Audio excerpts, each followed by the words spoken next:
Assalamualaikum warahmatullahi wabarakatuh. Pertama-tama mari kita panjatkan puji dan syukur kita atas kehadiran Allah Subhanahu wa taala yang mana pada malam hari ini kita masih diberi kesehatan. Tak lupa pula salawat dan salam kita hadiahkan kepada junjungan Nabi besar kita Nabi Muhammad SAW yang mana kita akan mendapatkan syafaatnya di yaumil akhir kelak. Amin amin ya rabbal alamin. Yang saya hormati Bapak Pandapotan Harahap SPD MPD MPFIS dan saya sendiri Dinda Agila Bors Tumorang dengan NIM 0705-2018 dari Prodi Fisika semester 6. Adapun pada mata kuliah Ekonomisika ini yang akan saya bawakan materinya yaitu tentang memahami informasi apa saja yang dibagikan oleh pasar dan bagaimana suatu pasar dikatakan efisien.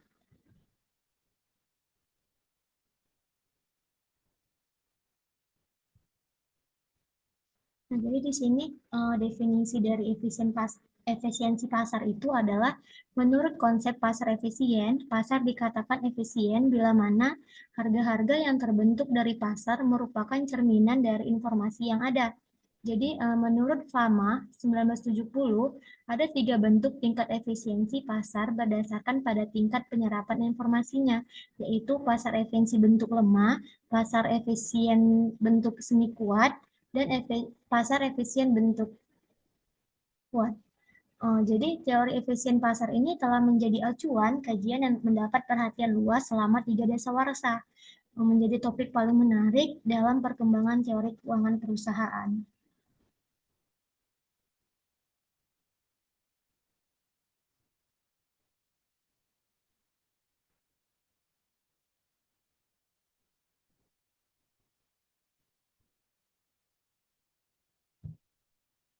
Selanjutnya itu mengenai pasar efisiensi menurut ahli keuangan.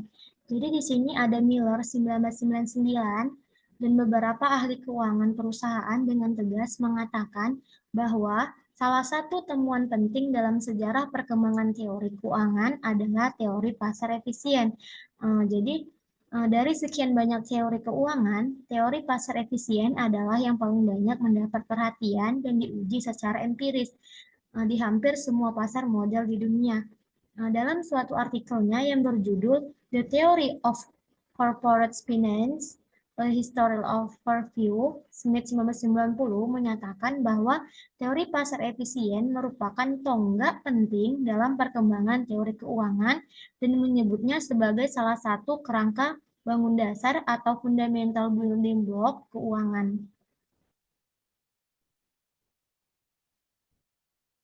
Selanjutnya itu adalah konsep dasar dari pasar efisien.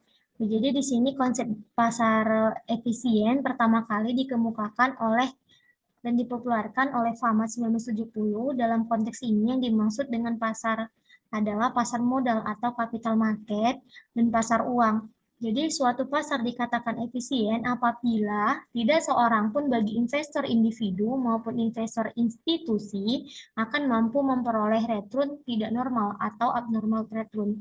Jadi setelah disesuaikan dengan risiko dengan menggunakan strategi perdagangan yang ada, jadi artinya ini harga-harga yang terbentuk di pasar merupakan cerminan dari informasi yang ada atau stock prince reflect all available information. Ekspresi yang lain menyebutkan bahwa dalam pasar yang efisien, harga-harga aset atau sekuritas secara cepat dan utuh mencerminkan informasi yang tersedia tentang aset atau sekuritas tersebut. Selanjutnya itu konsep dasar dari pasar efisien. Dalam mempelajari konsep pasar efisien, perhatian kita akan diarahkan pada sejauh mana dan seberapa cepat informasi tersebut dapat mempengaruhi pasar yang tercermin dalam perubahan harga sekuritas. Jadi dalam hal ini Haugen 2001 membagi kelompok informasi menjadi 3, yaitu yang pertama, informasi harga saham masa lalu atau information in past stock price. Yang kedua, semua informasi publik, all public information, dan terakhir yaitu semua informasi yang ada termasuk informasi orang dalam, all available information including inside of private information.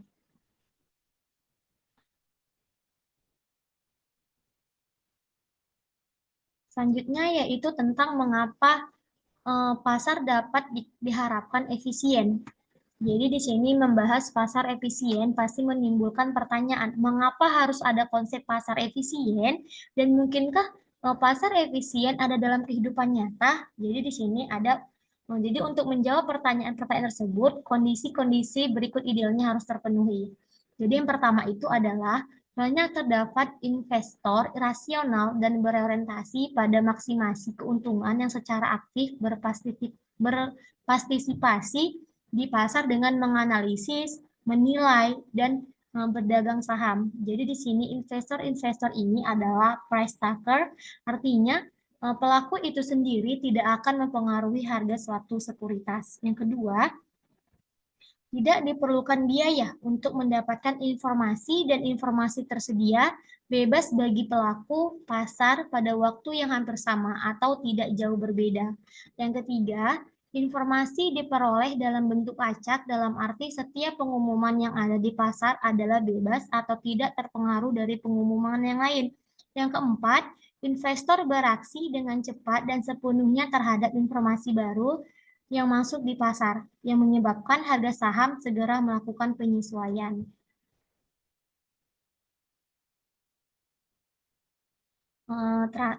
Selanjutnya yaitu bentuk pasar efisien. Jadi di sini menurut FAMA 1970, bentuk pasar dapat dikelompokkan menjadi tiga yang dikenal sebagai hipotesis pasar efisien, efisien market hypothesis. Ketika bentuk efisien pasar ini maksud adalah yang pertama itu hipotesis pasar efisien bentuk lemah, weak form of the deviation market hypothesis. Yang kedua, hipotesis pasar efisien bentuk setengah kuat, yaitu semi-strong form of the efficient market hypothesis.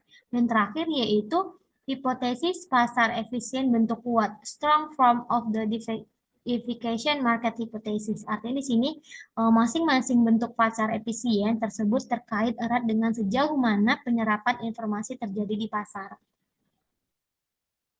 Selanjutnya yaitu tentang Levy 1996 menggambarkan dengan cukup jelas tentang bagaimana keterkaitan antara informasi dan pasar efisien. Jadi di sini dapat kita lihat gambarnya.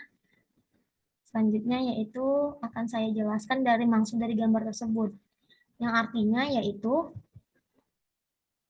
sebagaimana dapat dilihat pada gambar 1 berdasarkan pada tingkatannya, informasi dapat dibedakan menjadi 5 kelompok, sedangkan berdasarkan pada tingkat efisiennya, pasar dapat dikelompokkan menjadi 5 kelompok, di mana kelompok pasar dengan efisien terendah disebut pasar tidak efisien, sedangkan yang tertinggi tingkatannya adalah pasar efisien sempurna.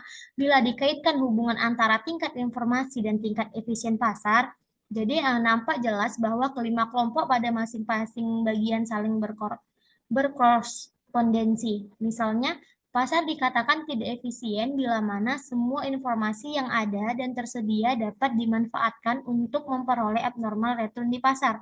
Sedangkan dikatakan pasar efisien sempurna bila mana tidak semua informasi pun yang dapat dimanfaatkan untuk memperoleh abnormal return di pasar.